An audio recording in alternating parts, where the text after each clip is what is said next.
Yeah, interesting. Nice video.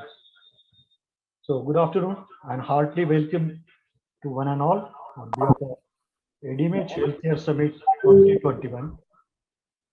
ADMH is the adoption of digital marketing in healthcare, a community in healthcare and wellness sector.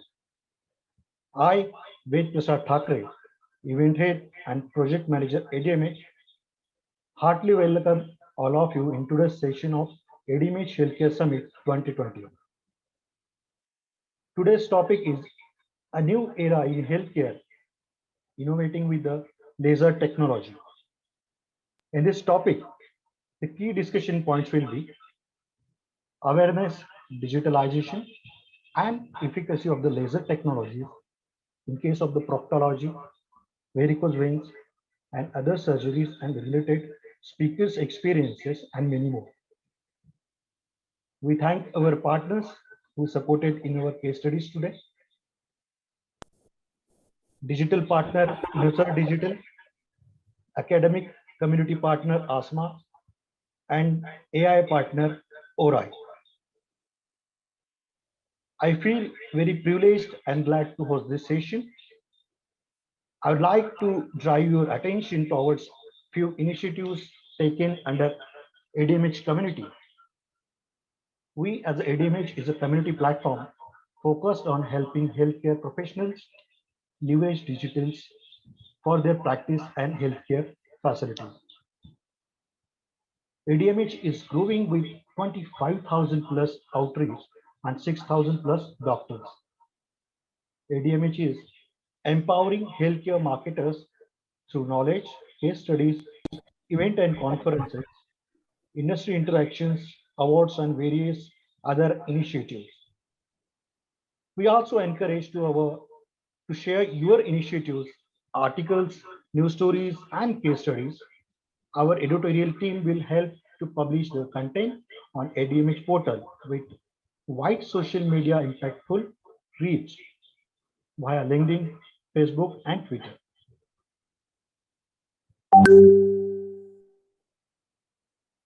With all these spatial initiatives, ADMH is emerging as one of the pioneer community in India, helping doctors, hospitals, and healthcare professionals with the power of the digital and social media for growth and patient reach. So this was the brief about ADMH. The deliberation today will have a deep talk on and experts comments on various aspects related to the topic, that is the new era in healthcare, innovating with the laser technology. We are thrilled to inform this webinar is getting good response and participation across the country. We are glad to have your participation as a listener, speaker, and partners. Keep the interaction going on by asking questions to the speakers in the chat box. And we are really, really thankful to all of you. Yeah, now it's time for the introduction of today's speakers on board. For today, as a participant speakers with us, we have Dr. Sushil Deshmukh sir, laparoscopic, hernia, varicose veins, proctology, bariatric surgeons, and serving for Columbia Asia Hospitals, Inamdar Hospital, Vishwanath Hospitals. Welcome to the event, sir. Dr. Pankaj Banode, sir. He is a professor and head artifact core in IR. A warm welcome to you, Dr. Pankaj Banode, sir. Dr. Shashank Shah, sir. He is a co-founder and director, Lapro Obeso Center, LOC. We welcome you, sir. Next is Dr. Sumit Kapadia, sir, Director, Vascular and Endovascular Surgeon, Venus Hospital. Heartily welcome you, sir. Dr. Shoaib Padaria is the Director, Department of Vascular Science, Jaslok Hospital. Warm welcome to you, sir. And the moderator for today's session, Gauri Sardesai, Vice President, BD Lokmanya Group of Hospitals. Great welcome you, ma'am. And yes, over to you, ma'am. Gauri, ma'am. Thanks a lot, Vivek, for introduction, and it was a warm welcome too. I think let's start the discussion all with the panelists. So my first question is to Dr. Sushil Deshmukh. So we are talking about proctology. Yes. So can you put some limelight on this? Proctology is not a new field to begin, but yeah, use of laser energy in proctology has definitely increased over a period of time. Not just from the medical fraternity, but even a lot of patients these days have started demanding laser proctology, lasers procedures for proctology. That the era, I would say, for laser has finally arrived for the masses of in the world. I would say proctology remains a broad specialty in the sense there are a lot of procedures available for different proctology problems, and laser is a new entrant or the latest boy in the field, I would say. And proctology, the laser energy which I use for proctology is mainly for piles, fistula. Fissure does not hold that much of a promise for use of laser as such. And one of the cousins for proctology, I would say pilonidal sinus, which does not essentially fall into proctology, but yeah, that is one of the avenues which comes into the pelvic area and for which proctology laser can be used as one of the additional procedures in addition to all the already procedures that are available for pilonidal sinus. So the awareness is definitely increasing in proctology. Just a Google search for laser for proctology will give you more than 14 million hits or results. So definitely people are looking for it. A lot of people are searching for these things. And yes, so I would say there is a new era of laser in proctology that is developing, especially in metros where people are quite tech savvy. And before coming to the doctors, they almost know everything about what they are expecting or what they what they diagnose for themselves. And the concepts are obviously with any procedures are a little bit misguided, or patients or people are not aware of it. Their expectations and reality, there is a huge gap in between them. So yeah, but we need to educate our patients regarding the procedures so that the laser era has a good name for it. So I would say there's the awareness is definitely there. There is obviously there are a lot of platforms which offer information regarding lasers and lasers for proctology, for piles, fistulas. And if you go on Google list, there are a lot of Google listings. There are apps which have come up like Practo or Librate. Even YouTube, you may say. These are the digital platforms which give a lot of information, not necessarily the right one, but yeah, people do search for it. And there is a lot of information available online. So yeah, I would say that laser proctology is definitely upcoming field, and an era has begun in as a subsection for proctology.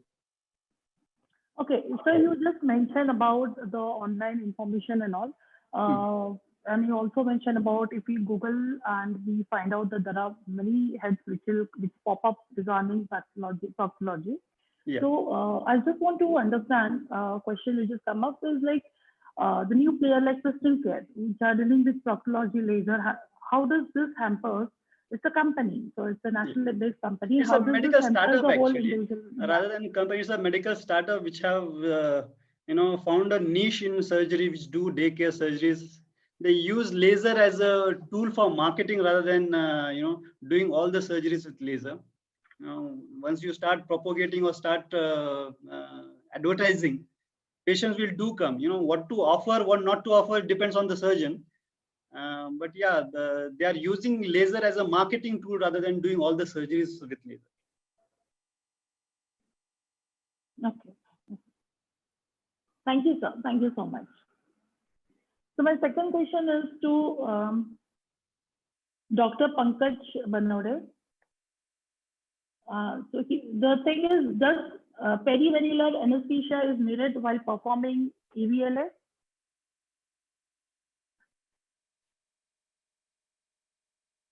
So,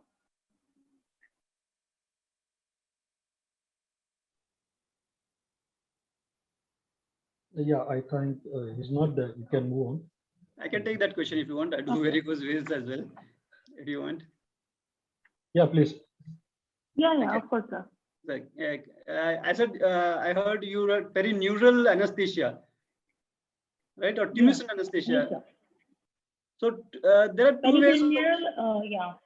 Yeah, there are for laser varicose veins. There are two ways to do it.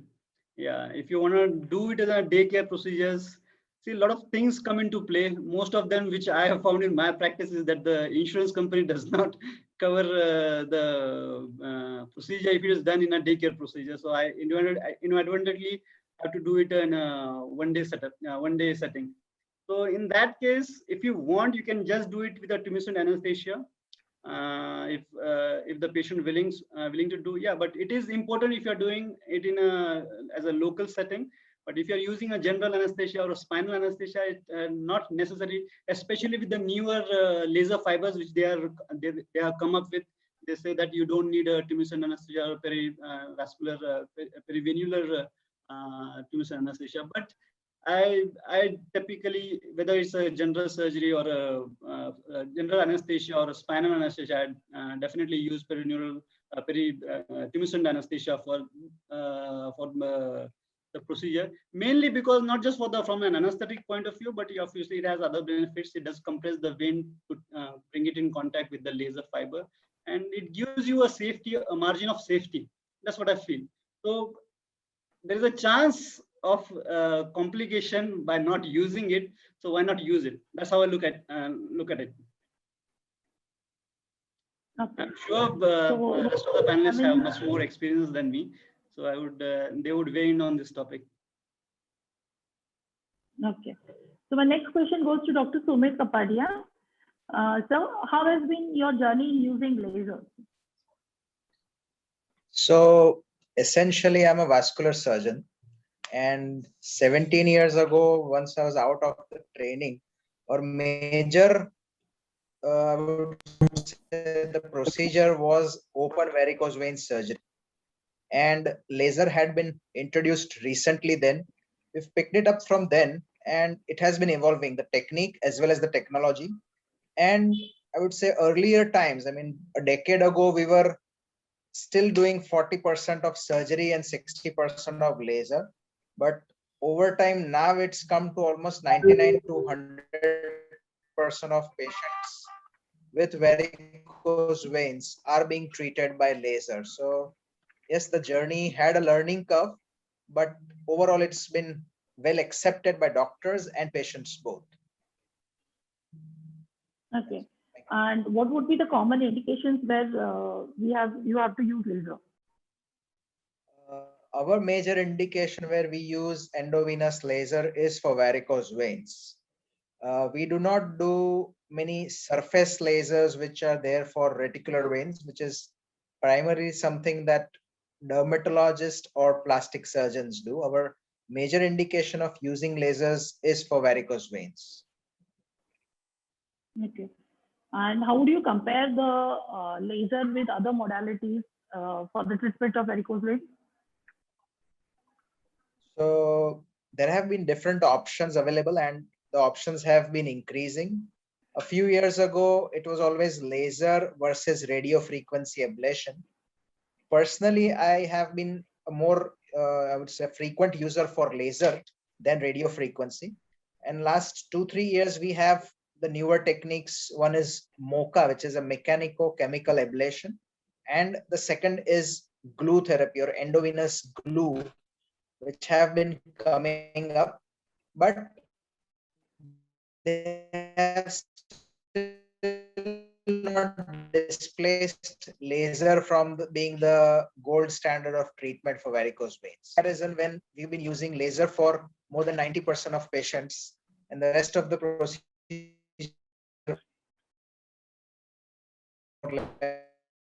less than 10%.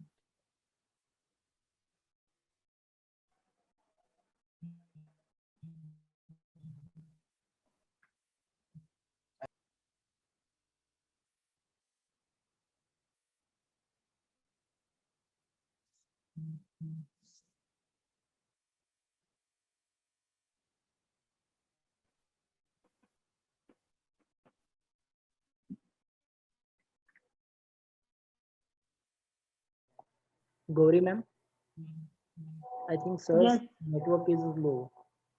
Yeah, at least seems like.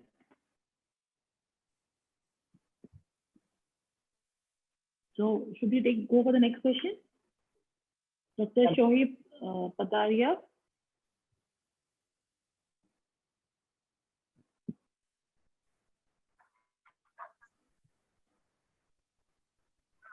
Yeah, go on. What do you want? What do you want Yes. to ask me?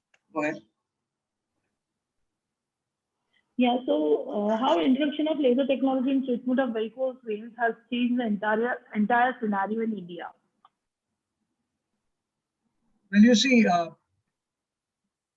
run the vascular department at Jesuit Hospital since the last 30 years, since 1991. And our center, we performed the first documented case of laser in the country for varicose veins on 6th of January 2003. So it's been a long journey for almost 18 years, 18 plus years.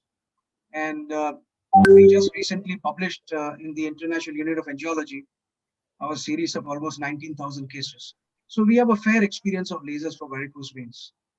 To be honest, I'm an interventional cardiologist specializing in vascular diseases. And when we started off with laser treatment, people were wondering what nonsense we are doing. You know, how does laser work for varicose veins? And there was a lot of opposition to it. There was a very steep learning curve. To be honest, I had nobody to fall back on except my German colleagues. And the initial few cases were tough. To give you an idea, in the first year, 2003, we did a total of only 63 cases. But once people started understanding that laser works, the next year in 2004, it hit 1,200 cases. So you can imagine how we went from 63 to 1,200 in a span of a year. Of course, at that time, you must also realize that being a new technique with not much of information available all over the world, all of us were starting at more or less the same time. First of all, we were using 980 nanomicron laser fibers, which were quite thick fibers. The fibers were quite stiff. They are not very flexible at that point of time. Although we were using tumescent anesthesia, there was manual tumescent anesthesia being given. We didn't have injecting machines at that time. And there was not too much about information about how much of lead energy to give, how many joules to give, so on and so forth. So we basically learned as we went along. So to be honest, in the first couple of years, we did have some complications. For example, we had some nerve injuries for sure. A lot of paresthesia, which used to continue for a period of time, 6 months to a year in some patients. And we also had some failures because sometimes we were giving too less on energy. But again, as time evolved over the next 2-3 years, we realized that energy is very, very important. The type of laser fiber that you use is important. And finally, as Dr. Sushil pointed out, tumescent anesthesia is the most important part of any laser procedure. Now, there are two reasons. One is, as he rightly said, when you give tumescent, especially large varicose veins, which are there, they may not totally collapse even when the patient is supine. And the laser fiber is not really in touch with the wall. And therefore, when you give tumescent, it compresses the vein wall onto the laser fiber. But secondly, and more importantly, and this is something I've written about in my chapter on nerve injuries with lasers recently in Alzheimer's, that the surrounding tissue gets damaged because of the heat. And especially below the knee, if you're going to do laser for a large vein, the nerves run very, very close to the veins. And there you can damage the nerves. So you have to give a large amount of tumescent anesthesia. Now, over a period of time, as you rightly know, the lasers have evolved. We went from 980, went to 1032, went to 1470. And with the 1470, we had bare tip fibers, which worked very well. But then we had incidence of perforations and pain, which was persisting in patients for prolonged periods of time. And therefore, RFA was being preferred in those patients who were laser because of the pain component. But then with the 1470 arrival and with the jacketed fibers, which were either metallic or ceramic jacketed, and then we had the radial fibers which came in, this pain component basically almost disappeared. In fact, it was a series of 160 patients which we published a few years ago. There was absolutely no difference in the quality of life or pain appreciation scores over a period of 3 months with both lasers or RFA. So as of today, even with the newer 1940 laser wavelengths which have come in, 1980, sorry, the pain component is no longer an issue. What is the issue then with lasers today? One is it is now a very widely accepted procedure, not only by the people who practice them, but also by family physicians who know the results of their patients. It's also being accepted by the general public because awareness is quite rapid. And thirdly, because it's a procedure which can allow people to go back to work the next day, which is a great improvement over the surgical procedure. Most of these patients who come, they are really worried, how many days rest do I have to take? And when you tell them that you can go back to work the next day, that's a great game changer. Now, what are the drawbacks that we are facing today and what is the future as far as lasers is concerned? You must still realize that compared to the radio frequency ablation element, which is a 7 centimeter long element, the laser fiber delivers energy in a very concentrated area. And therefore, that pullback time definitely is longer. And this is especially longer when you have much larger diameter veins. So the procedure time is a little long. Secondly, tumescent anesthesia is still indicated. Even if you give low power and low lead, if you don't give tumescent and give too less power, then what happens is the recanalization rates are very high, more than 25%. So you want to effectively close the rate. You want that the closure rate at 1 year to be more than 97%, whatever happens. So you have to give tumescent. And so therefore, laser is finding a tough battle now with other modalities, especially one is medical glue, cyanoacrylate, and secondly is, as Dr. Sumit pointed out, various mechanical-chemical ablation procedures.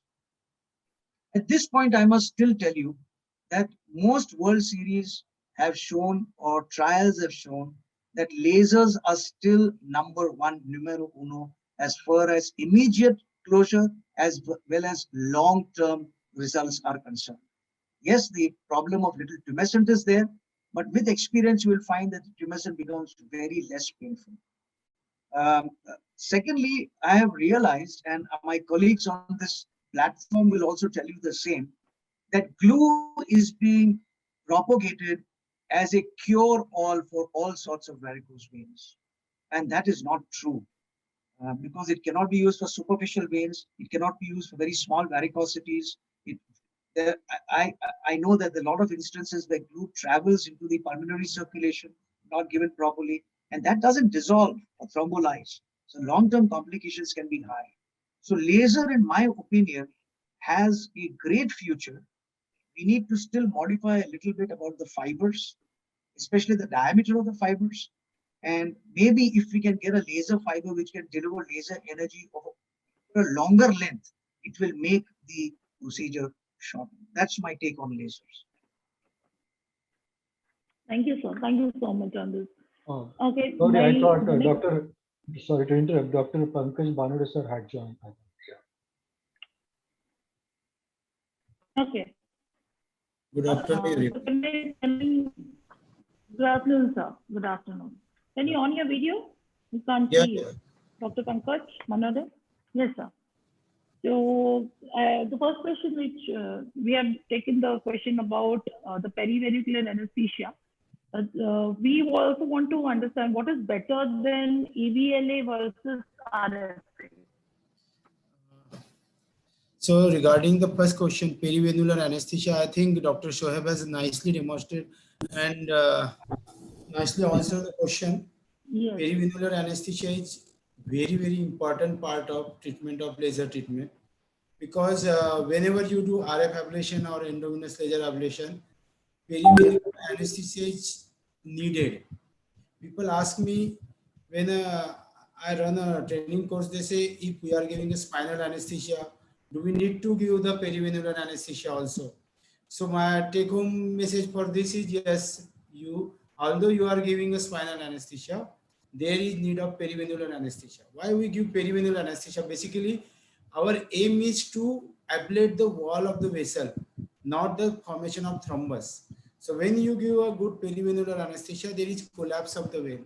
So the RF or laser energy will be in close contact with the vessel wall and you get a good ablation.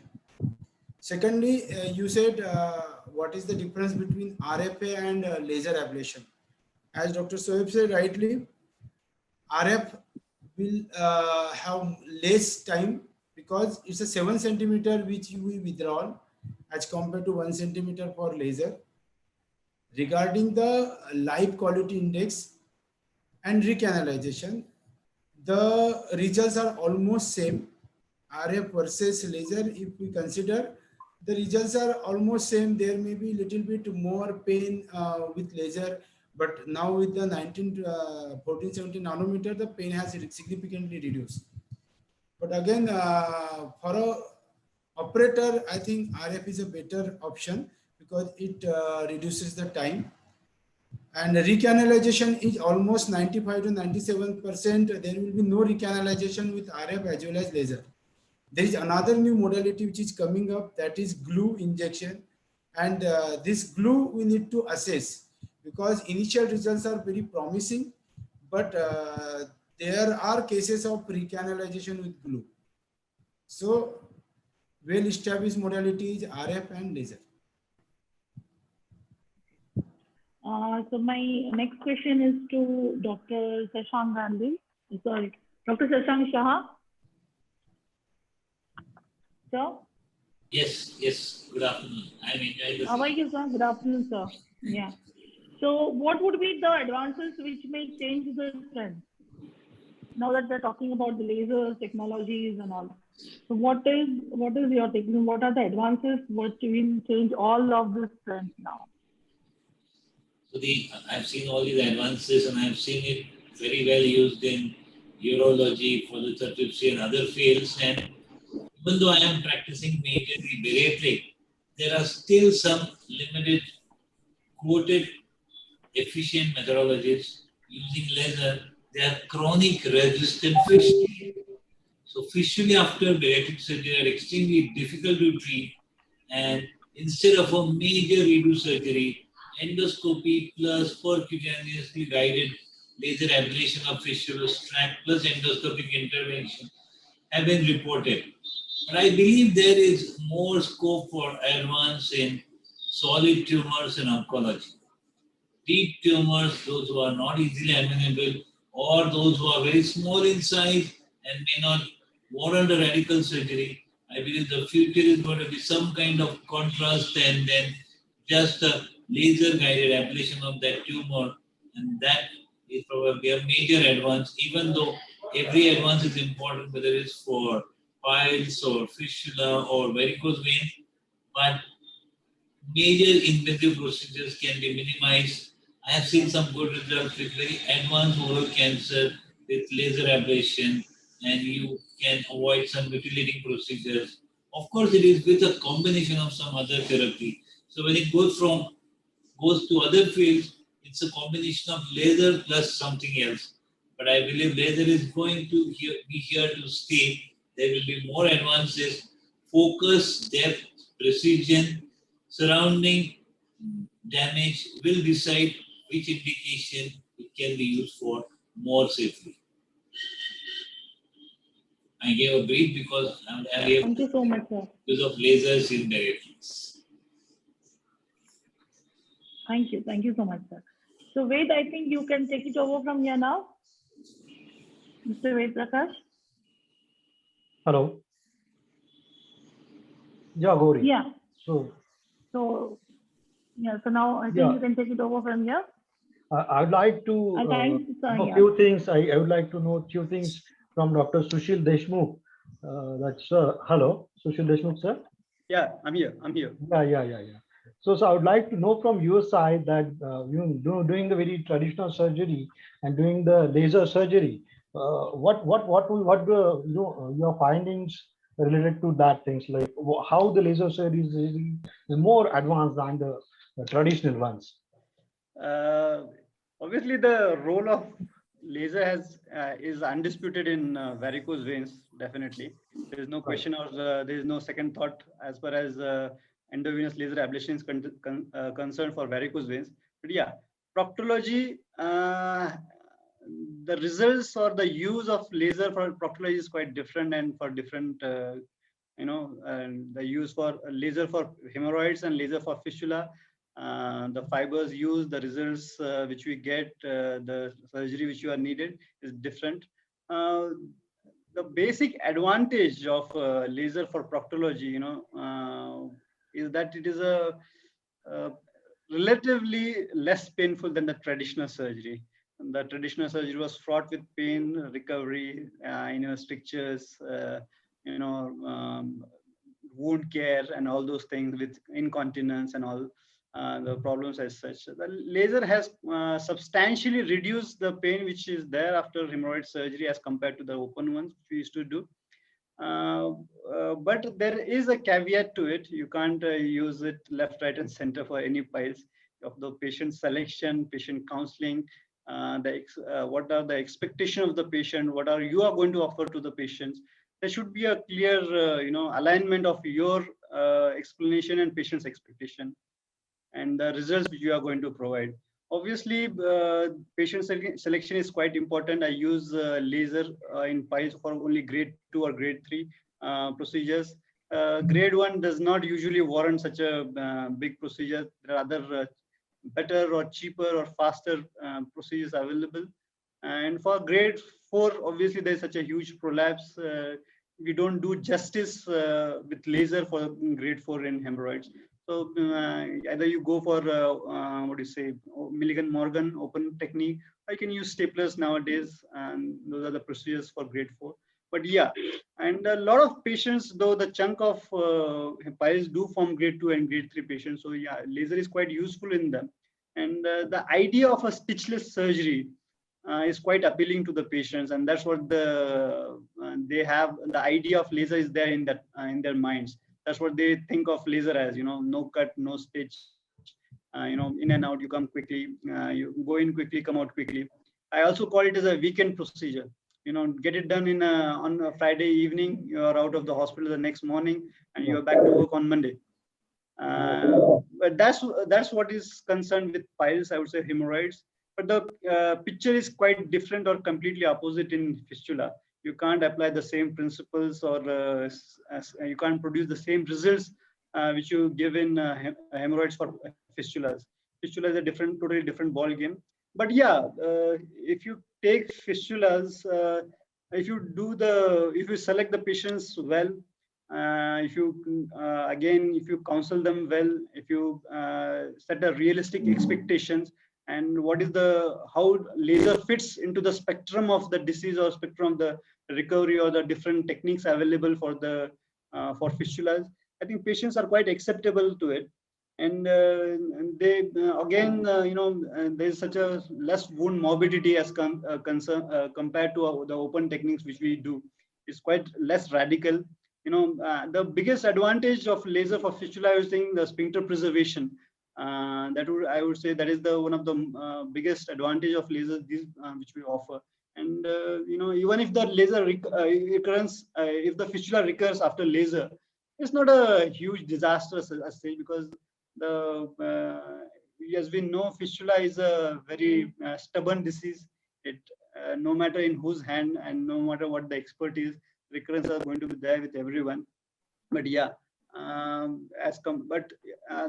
according to a recent meta-analysis in 2020, they say that it is 69.7% closure of fistula. So I would say that's quite a fair advantage to be given to the patients. You know, if 7 out of 10 patients are getting their wound fistulas closed after laser, I would say that's an acceptable outcome. Now, for the rest of them who recur or they did not hit, there are other procedures available to them. But yeah, laser with this such a less morbidity, such a faster recovery, and especially sphincter position, they are here to stay. And I definitely offer my patients after due time of counseling. Yes. You're very correct. Thanks a lot, sir. There's a question from, yeah. So there's a question from Jashanjit Singh to Dr. Shashank Shah. So can you throw some light on bariatric surgery, the various modalities, indications, and right candidates for bariatric surgery? Yes, because it was a session on laser, I did not elaborate, but I believe it is of interest to everyone. So first of all, bariatric surgery was initially designed only for weight loss, for treatment of morbid obesity. So generally people used to think those look huge. Those who look very, very huge are the ones who would deserve bariatric surgery. However, the understanding very rapidly changed once the hormonal actions and actions on metabolism were better understood.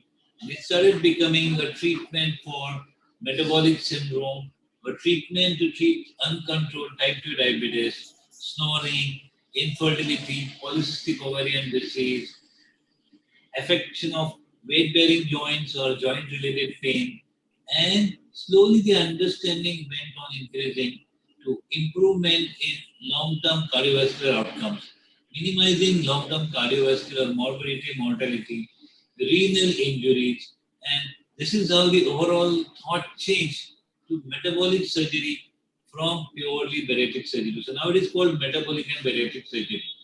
Obesity is definitely a disease, and I must say that after 2 decades of fight now, our insurance regulatory authorities have accepted obesity as a disease. Government has accepted obesity as a disease, and bariatric surgery is now covered under all insurances in the country, and so it is accepted as a disease. In short, if you want to know who should undergo bariatric surgery, someone who has more than 25 kilograms of excess weight, someone whose body mass index is more than 32.5. I'm not saying 35, I'm saying 32.5 because Asians have more fat and less lean mass, and therefore, as per the international guidelines, we reduce 2.5 BMI points from international guidelines. So anyone who has BMI more than 2.5 with any comorbidity, which could be chronic, life-threatening, could be dyslipidemia, could be type 2 diabetes, and associated obesity-associated comorbidities like sexual dysfunction, low testosterone in males, or hyperandrogenism in females, or polycystic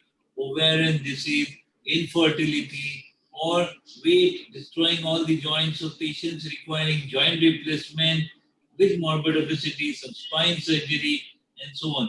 So obesity practically can affect every part and every organ in the body. Even there are cases where increased intracranial tension or idiopathic intracranial hypertension also needed bariatric surgery to reduce the intracranial hypertension.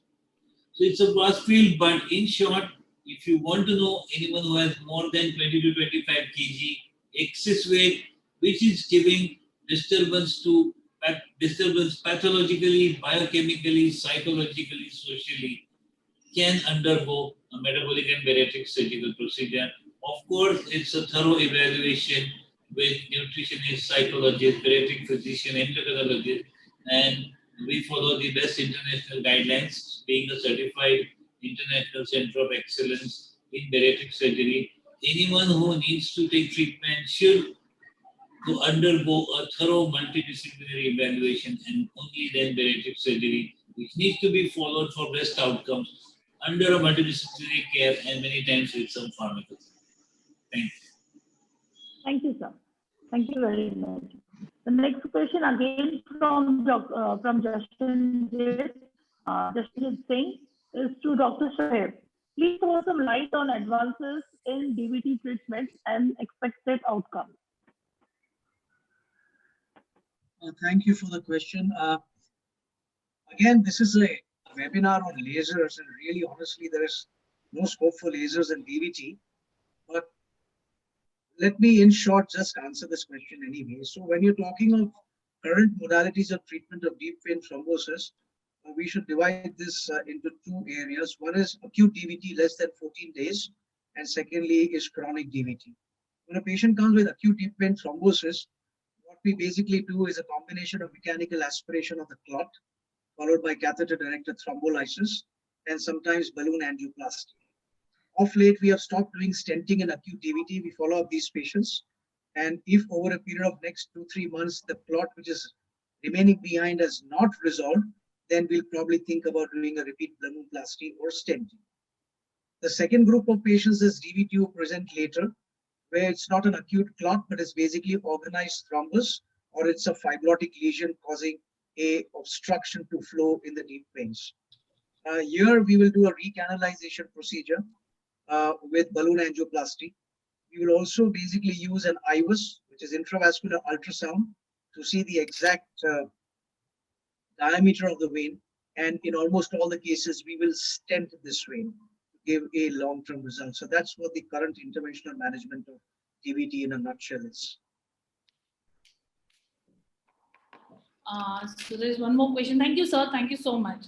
So there's the question from Jashanjit Singh again to all of the panelists, asking, should laser varicose veins be ideally done by IRs, vascular surgeons, general, or anyone trained? Who would like to take this question? If I may give this question, because I am none of these. I'm basically an interventional cardiologist, and I'm not a vascular surgeon, I'm not an interventional radiologist. But so let me tell you this. Anybody who is experienced in vascular work, who knows vascular medicine, who knows anatomy, and who's trained in managing arteries and veins can do this procedure. Having said that, in this country, I think the vast majority of treatments are being done by radiologists, followed by vascular surgeons, and very few cardiologists like myself. However, if you see the United States, 60% of the treatment procedures are done by interventional cardiologists, 30% are being done by interventional radiologists, and only 10% are being done by vascular surgeons and dermatologists. So here, there the entire group is different. Then we come to Europe. In Europe, 30% is done by dermatologists and cosmetologists, and 40% is done by what are called vascular specialists. They are not surgeons, they are not radiologists, they are just MBBS doctors who have done a 3-year course in vascular medicine where they study everything. So it varies all over the world. End of the day, what I think is you need to have a very good idea about vascular medicine. You need to have an idea about the anatomy of the blood vessels. And thirdly, you need to have some interventional skills. If you have all of these, I think you can do it. Let's see what my colleagues have to say. Thank you, sir. Dr. Sumit Kapadia, are you with us? Yes, very much. So Yeah. a good logical and non-controversial answer that Dr. Shoaib gave to a controversial question. So, and I think the bottom line is the person who is doing it should be aware of the indications. The patient should be well aware of the procedure and the technology used, as well as competence in using all the techniques. So unless all the things are correct, the patient may not get a good result. And as Dr. Shoaib said, worldwide, there are more than the speciality, it depends on the training and the competence of the performer that determines the result. Thank you so much, sir. Dr. Sushil Deshmukh? So I think I'm one of the few general surgeons where I practice who do laser ablation.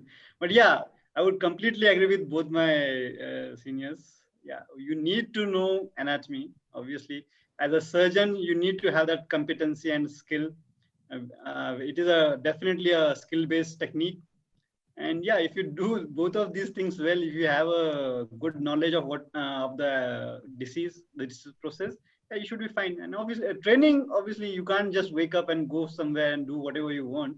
You need to have some level of training as well, and which can be easily obtained from various institutes available in the country. So a combination of training, skill, and knowledge, I think that's the perfect combination to have. And you can, if you have those things, I don't think so anyone is going to object to you doing the procedure. Thank you. Thank you so much. Can I add one more point? Can I add one more point here? Dr. Sushil has brought up a very important point about regular training, which I think is very, very important. At the time when I started, obviously there was nobody else, so it was just myself as a cowboy. But I'd like to put forward that since the last 9 years, we have been conducting a vascular training course with a group of my colleagues from the Venous Association of India in Mohali, at Fortis Mohali near Chandigarh. And every year we train about 35 people. And this is basically a 3-day didactic training session, followed by a hands-on ultrasound training, followed by a hands-on training in vascular procedures, the endovenous procedures. I don't know whether Dr. Deshmukh or Dr. Sumit have attended, but these are pretty comprehensive programs, and we get a national faculty to teach everybody. And I would like to revisit, sir. That's not a training is a continuous process. I would love to come and visit. Obviously, there's always definitely something new to learn. It does broaden your perspective. And one more point I would, if I may, I can. The problem which general surgeons or rather different fields face is use of ultrasound. You are quite competent in doing your surgeries. What happens even if you rupture the vein, if there is a hematoma, you can convert it into an open procedure. That's not a failure of procedure. But yeah, if you are good, barrier or rather the apprehension or the which comes for doing endovenous is use of ultrasound rather than use of laser. I think people are quite comfortable using laser, but they are not well versed in using ultrasound. So that is one of the barriers. I don't usually use a radiologist as an assistant for my procedures. I do it myself, but I have seen others using ultrasound, doing it with the radiologist. No harm in that, no foul in that. But if you can do it on your own, it's not a difficult thing to learn ultrasound for especially varicose veins. If you are doing 25-30 cases, I think you should be fine. You can do, first one you can do it quite well. Dr. Deshmukh, there's a medico-legal problem here. It's a very big medico-legal problem. In this country, only radiologists are allowed to use ultrasound. Yeah, cardiologists are allowed to use ultrasound. General surgeons are not allowed to use ultrasound. And as of today, vascular surgeons are not allowed to use ultrasound. Now, this vascular training course, which we have started, is basically also gives you hands-on training and gives you a certificate, which helps you for medico-legal reasons. Secondly, I must point out that the Venous Association of India has actually filed a case in court last month, asking for acceptance of the PCPNDT certification to people who are doing vascular procedures. And we have laid out a very strong case here to the government of India, because what happens is that if you don't have a radiologist by your side and you don't have a PCPNDT certificate to your name, then you can be in very, very deep trouble. So I would honestly advise all my colleagues who do not have PCPNDT certificate to please keep a radiologist with you at all times. You never know when things can go wrong. If you have your own PCPNDT certificate, it's fine. Yeah. But this is what we have done in the court, and it's a court case, so it will take time, but it's a first step towards getting all of us recognition for PCPND. Completely agree with you, sir. I think the PCPND is better to be safe than sorry. It's a very bad law to have against you. There's no defense. Once they just file it, they can just confiscate your search. They can suspend you, and you get in a hell lot of trouble for no fault of us, because we are at the end of the clinicians as well. But yeah, I would just for that reason, as I said, I would love to come and visit, do your course. Thank you so much. I thought that Dr. Pankaj sir wanted to say something. Yeah. Thank you, Ved. Please, sir, please. See, my take-home message for this, like who is able to do the procedure. When we say we are treating a laser treatment, it's just not an endovenous laser. It's a complete spectrum of venous disease. as Dr. Soheb said, we need to understand there are patients who comes with known case of DVT, they present with varicose veins. So just doing a laser treatment is not the only modality. We consider this as a spectrum of venous disease, and we should consider when we treat a patient of endovenous treatment, we need to understand that there are patients who has chronic venous insufficiency, there are patients who have secondary varicosities, there are patients who has chronic venous occlusion. So these all need to be evaluated properly. So when we plan a case of laser treatment, we need to understand that Doppler is an important part of a treatment, and we should well aware, any person who is well aware of doing a venous Doppler can do the procedure. Secondly, the other problem which I come across, people are using substandard laser, like they are in proctology and same device they are using for laser. So laser is a totally endovenous thermal ablation, is totally different entity. You can't combine a proctology laser treatment with this treatment. So these are having a different wavelength, different approach of treatment. So when we plan a case of endovenous laser, this is a very renowned and very important procedure, because most of the time patient's results are the thing which give us a patient. So people are using the laser treatment, laser fiber n number of time. They may use 4 or 5 times, 6 times, and this lead to recanalization. So my take home message here is that when you plan an endovenous laser treatment, give it a dedicated way of treatment, avoid reusability of the fiber, and give a good Doppler evaluation before planning a treatment. So anybody doing this dedicatedly can perform the procedure. Thank you. Yeah, thank you. Thank you so much, sir. So I would like to. Dr. Shashank Shah needs to. Dr. Shashank Shah?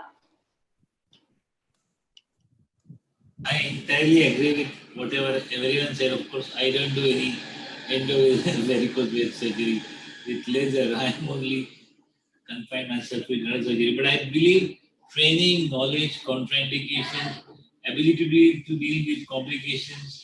And I believe, like what Dr. Shoaib said, outside India, you see the training protocol, number of years of fellowship, and gathering all types of knowledge and capacity to perform. And this can be applicable to any country for that matter. Even though we have certain regulations, but that may be the right way to have anyone qualified. Thanks a lot. Thanks everyone for, it was a very nice interaction. I think I'll hand over this now to Mr. Ved Prakash. So yes, Ved, can you take this over now? Yeah. In case related to the proctology, related to the varicose veins, I would like to ask to Dr. Sunil Deshmukh sir and Dr. Pankaj Banurde sir that what is the success rate and what are the chances of recurrence rate with respect to the proctology in varicose veins? Please, sir. Ved, I am not doing proctology. No, I'm asking these questions to Sushil sir with respect to the proctology, and with respect to the varicose, I'm asking to you. So I'm dedicatedly doing venous disease. Regarding the recurrence, there are 97% times there is complete ablation. So there are very less chances of recurrence. The recurrent patient which we get is because of presence of accessory GSV, or there are perforators which are incompetent or pathological. So proper evaluation will guide us which need to be treated. And recurrence rate is, we can reduce the recurrence rate significantly if we properly plan the case. Right. Sir, can you please, Sushil sir, what about? Yeah. So from proctology point of view, I think only 2 diseases which we are more focused on is one is hemorrhoids and fistulas. For hemorrhoids, I don't think so. Recurrence is that big a problem or an issue. It is more of symptom relief for the patients, and in those things, The short-term results are quite promising. 98% of people are quite, there is a reduction in hemorrhoid stage for these after a laser. And the recurrence is quite less, almost 85 to 90% of patients have complete or reduction in their, significant reduction in their symptoms from a short-term perspective. Obviously, long-term data are not that much available, but I suppose they are not much, because considering your practice, if once the patient is not happy, they do come back to you. I think that is one of the, you can add them in your recurrences or complaint patient. But yeah, for hemorrhoids, lasers are very good, very minimal recurrences, quite a good satisfaction from patient's point of view. For fistula, I usually dread patients who come back to me, because first of all, the recurrence rate is almost 30%, which is quite high as compared to the gold standard, fistulotomy or fistulectomy. But consider all things considered, from the morbidity point of view, from incontinence point of view, I think 70% cure rate is quite well. And even if it recurs, you can go for other modalities. Right. Thank you. Thank you so much, sir. So actually, you have used lasers in quite of hemorrhoid, fissure, fistula, pylori sinus, and also we are using this into the varicose veins. I would like to know about very specific, which are that specific, or what we can say, a point for focused advantages or benefits over the traditional surgeries. Like what could be that benefits? Yeah, they are quite self-explanatory. For hemorrhoids, there is no wound for if you do it with lasers as compared to an open procedure. There is. They're saying about this hemorrhoids grade 5. No, they're only grade 4s. Right. Okay, I don't think so. They are grade 5. Grade 4, yeah. But what I usually use laser for in my patients is for grade 2 and grade 3. Those who have grade 2 or grade 3 hemorrhoids. Yeah, there is no post-surgical cyst bath taking or wound care or problem of incontinence, for which patients are quite happy, and that's what they come for. So I think from a satisfaction point of view, lasers do offer very satisfactory results, and that's what they prefer. And I'm quite happy using lasers for these patients. And for fistula, obviously the wound is quite less, less dressings, less follow-ups with me. I don't have to listen to a lot of patients coming every day and asking me constantly, sir, wound kaisa hai, kitna hai, abhi kab hoga. So once you are done with it, you keep a standardized protocol of follow-up, and you are happy, they are happy. Yes, definitely. Gauri, you want to ask something? No, we are from my side. I have finished all the questions. Okay. I would like to ask Dr. Shoaib, sir, that sir, which are the post-surgery cares the patients when have to go for the post-surgical care? So as far as lasers for varicose veins is concerned, there are 2 or 3 things which are very, very important. Most important thing is that they need to wear their compression stockings properly. And normally, initially, it was thought that they should wear compression stockings for 2 months. But now that gradually the period has come down to 1 month, and in some countries to also 15 days. So I would say that if the veins have collapsed well, if the patient is comfortable, they should wear their stockings. The important thing about the stockings, it should be worn morning to evening, not for only a few hours a day. And secondly, the most important thing is they must continue to walk regularly. The more they walk, the better they improve. One of the reasons is that, as you know, that when the vein is closed, it heals by means of fibrosis and contraction. And when you don't walk, that creates a great stretching sensation in the legs, which the patients complain of all the time. But if they do heel toe exercises every day, and they keep walking and move their calf muscles, then this stretching sensation is no longer there. So these 2 things are very, very important. Thirdly is that, when we talk about laser treatment for varicose veins, and my colleagues will agree with me, it's not always only laser that I use. It's almost always a combination of procedures. In fact, to be honest, in almost 100% of my patients, I've used a combination of endovenous laser and foam sclerotherapy. For the truncal and large non-truncal veins, I'll use the laser. For the perforators, I'll use laser. But for the small varicose veins, I will always use foam sclerotherapy because it gives that one-shot cosmetic result. Thirdly, if there are large varicose veins, which I feel that foam sclerotherapy may create a little bit of a hardening, I will also at the same time use microphlebectomy. So 2 or 3 procedures together gives rise to a fantastic one-shot procedure. Patients are happy because cosmetically they are good and the varicose almost magically disappear. So even if you do microphlebectomy, since there are no cuts, they are just tiny punctures with a needle, no real care is required. However, I do tell my patients one very important thing, and this I learned from my early years, is that sometimes they came with small spots of infections or pustules. At the spots, maybe used to give local or tumescent anesthesia. And therefore, nowadays I tell them that instead of using a soap for bathing, they should use a body wash.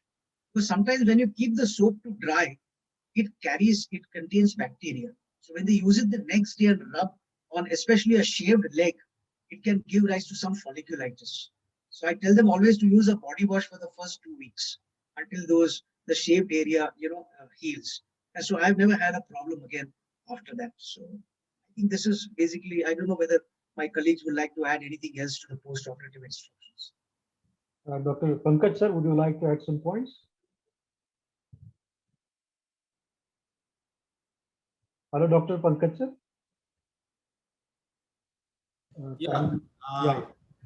So, as Dr. Shoaib rightly said, walking is very important part of post-procedure treatment, and it will help the patient, like the calf pumping exercise also help the patient. The second point which he said about the use of soap, I am not very much aware, but I take that point and I will assess in my few patients. Secondly, as he rightly said, just doing a laser is not the job. We need to combine the treatment with phlebectomy, sometimes sclerotherapy. Sometimes we have to use accessory GSV, and it's a combination of all the way we can treat the patient. Right. Thank you so much, sir. So actually, in case of the proctology, we have seen there are many methods since a long time. It has been using, like the sclerotherapy is there, rubber band ligation is there, right? If I'm not wrong, beam therapy is there, and also laser therapy is there. Traditional surgeries are therapy is also there. So can we say that this laser surgery is one of the best, Dr. Sushil? That would be a big statement to make. Yeah, you can't see laser that ways. You have to fit it into a spectrum. You have to. But yeah, if for grade 2, grade 3 patients, I would say it is a very good treatment to have. I do offer most of my patients. I've moved away from using staplers for these set of patients. So obviously my shift of perspective and shift of surgeries has definitely happened for me, but I don't know, there are no analysis or the studies to prove that laser is the best. So you have to wait and watch, maybe wait for some studies or do some studies of our own to put this point to rest. Right. Thank you so much, sir.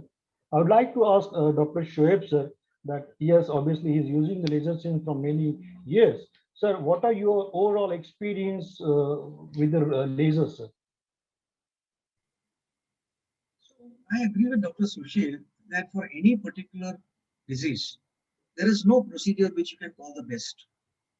All procedures are good.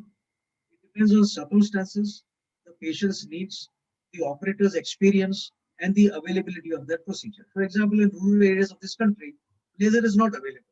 And therefore, traditional surgery is an option, and there's no other option but to do that surgery. So, and it gives in the long term fairly good results also. Having said that, with the advent of laser, especially in my clinical practice, I of course never used to do varicose veins earlier. I'm a cardiologist. I still do a lot of vascular interventions for diabetic foot and gangrene, carotids and other vascular stuff. So when lasers came in for varicose veins, this was a brand new field as far as I was concerned. And we used to do DVT, but not varicose veins. So varicose veins, I think we have basically turned around the entire scenario all over the country, where everybody is now aware about laser availability. Everybody is aware that there's an option available. And if it is cost effective to the patient, because obviously laser is not a cheap procedure. You probably could get surgery done even today much cheaper than a laser procedure. So if the patient is not affordable, doesn't have Mediclaim, probably will still go for a surgical procedure. But if affordability is not an issue, availability is not an issue, then laser along with the other procedures today are all good procedures. Again, important is I would tell all my colleagues, you should specialize in one thing and keep on doing that thing until you become an expert in it. Whether it's RFA, laser, MOCA, whatever. But once you are an expert in that particular field, your results will be as good as anybody else is using any procedure. So I think that's my take on this. It's just that I've been doing laser. I've done almost 3,000 cases of RFA. The only reason I stopped doing RFA was because I could not do perforators at the same time, because RFA probe is very difficult to put into a perforator. That's why I use lasers. That's why I switched into lasers. Having said that, I must also tell you there's something called microwave laser. And I've been fortunate in using microwave laser. They call it microwave laser. Actually, that's not a right term. It's basically microwave energy which generates heat. And because the energy component is much higher, it's a faster procedure. It's less painful. Results are better. At least for my limited series of around 25 cases, I find it's very, very effective. I would like to ask Sumit, what does he feel about use of microwave laser? What is your experience, Sumit, about lasers as well as microwave? I was coming to Dr. Sumit. Sumit, sir. So, well, we haven't started the microwave laser, but yes, I can give you inputs about the non-thermal glue and MOCA, which have been doing well, but currently we use them for veins which are of a smaller diameter, less than 6 millimeters. Vein with a diameter more than that, we still prefer using the laser. So I've yet to try the microwave, and let's see how it goes. Yeah, yeah, Dr. Sumit, sir, as you are using exclusively lasers for the varicose veins, yeah, if I'm not wrong. So I would like to listen from your side that what's the overall experience from the laser technique you're having? So the evaluation has been in both ways. One is the machine, which mainly is the wavelength at which the laser delivers the energy and ablation is done. The second is the type of fiber. So in terms of the machine or the equipment, it has moved from a 980 nanometer wavelength, which was the previous generation one. Then it has improved to a 1470 laser machine, which currently is being used in majority of centers. And this year onwards, we have a 1940 nanometer wavelength laser. With change in the wavelength, it ensures that the delivery of the laser is more focused on the blood and the vein wall. So it ensures a better result with a lesser energy. So as I think one of our colleagues mentioned that laser causes more pain than RFA, but with use of the latest laser machines, the incidence of pain has been reducing. And in terms of the type of laser fiber that is used, the earlier fibers were all which we were used to call as tip firing. So they used to fire from the tip of the laser. Then came the radial fibers, which used to fire in a radial direction. So they ensure proper heat delivery to the vein wall. And now there are even double ringed laser fibers. So they are the current trends which have produced better results with lesser energy and lesser pain. Right, right. Thank you, thank you. Very correctly said, sir. So you mean to say that the fibers which we are using for the varicose veins, so that also matters a lot, right? Am I right, sir? Yes. Yeah, yeah. So prior to 1470, does the doctor uses 980 nanometer for the varicose veins? Yes, so 980 was being used for varicose veins for quite some years before the 1470 came. 980, I think, because I'm not the right person, but we have experts in our panel who will comment about the use of 980 in fistula. Right. So that's great, sir. As you Yeah, are we have moved away from 980 for fistulas as well. Now 1470 is, yeah, it is advisable, not a problem. but sir, when there was a 1470 was up to discover, so 980 was the only way for doing the varicose. It was So the only option available. Yeah, So yeah, even if I yeah. wanted a 1470, there was no 1470. So Right. with technology, obviously, that's how you move forward. That's great, sir. That's great. So, Dr. Pankaj Banu said, I would like to ask you that this again, as Sir Sumit sir had said that 1914 wavelength has been added there, nanometer wavelength has been added. So, will it make some change, Dr. Pankaj sir?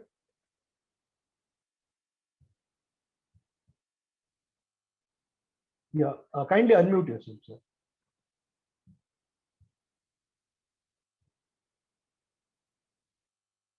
I don't know. There must be some network problem with things. So yeah, Dr. Sushil, can you put some points focusing on the awareness of the laser, sir? What are the current trends in laser? What the patients asking you before they must ask you the few questions prior to the operations to you, right? So would you like to have some words about that? So most of my patients, since I practice the place where I practice, most of the patients are tech savvy. So they already have a idea of what they want to do about it, because most of the patient gets referred to me for the surgery, and the person or the doctor referring me to has already examined, and they say that you have a piles or you have fistula, and go to such and such person. These are the modalities available. So what I do when patients come to me is, clear their misconceptions rather than offer them laser surgery straightforward. So that's, I think, is because if you start doing laser surgery for everyone, that will bring a bad name to the procedure itself. So that's I think that is quite an important point to discuss with your patients. Clear their misconceptions. Of course, if he's the right candidate for laser surgery, I do offer them laser surgery. And regarding the awareness, yeah, there are a lot of digital platforms. Most of the patients go YouTube what the laser procedure is. There are hundreds of YouTube videos which demonstrate how the laser surgery is done. And I think that's why patients want that procedure. There are open procedures on YouTube, and there are laser procedures on YouTube. So the moment they see both of the procedures, they are ready to risk the recurrence as well, because they see that there is the wound is quite smaller. The pain is obviously going to be less. Obviously, laser does offer that benefit to the patients. There are a lot of startups who promote laser, like Pristine Care, and that's what they do. They promote laser as they use laser as a marketing modality, marketing activity. I don't know what they do with ultimately with the patients. Yeah. There are a lot of online platforms which give you information regarding what laser is. So I think these are the avenues for digitalization and marketing, what the patients look for or search for. Thanks, Doctor. Dr. Shashank Shah, sir. I would like to hear from you, sir, that I know that you are recently awarded by some, I don't know, can I have some words about that, sir, for the bariatric surgery? Yes. Yeah. Thank you for asking. First of all, many congratulations to you, sir. Thank you so much. We have so many scholars. So I was the lucky first one to have my biography published in one of the topmost indexed journal on bariatric surgery, the Obesity Surgery Journal, by the International Federation for Surgery of Obesity. So they consider all the published research, all contribution to the international organization, serving as a president of all Indian organizations of obesity surgery, writing a position statement for bariatric surgery, which was helpful in getting it covered under CGHS and all those. But then I really feel it is the best honor to receive biography as a published article in one of the index journals. Thank you so much. Thank you so much. Hello, Pankaj sir, are you there?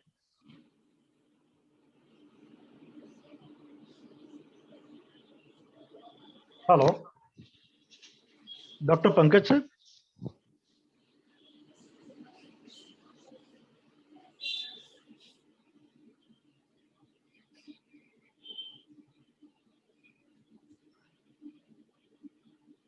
Yeah, do anybody would like to ask question to each other?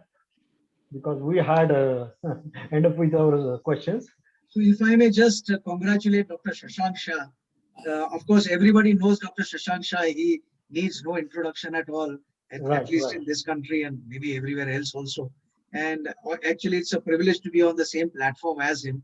And I was not aware of this recent award. So we're all very proud of you as an Indian to have that first biography published. Thank you, sir, for being on the show with us, and many, many congratulations. Thank you so much, and I must say the same.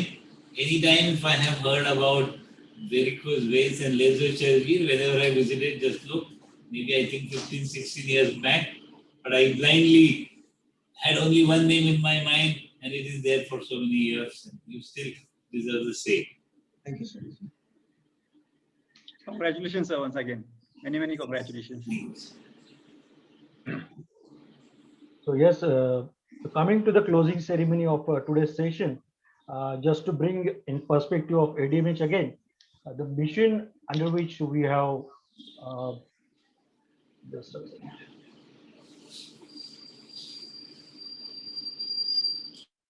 Yeah, am I audible? Hello, am I audible? Yes, yes. Yes, we can.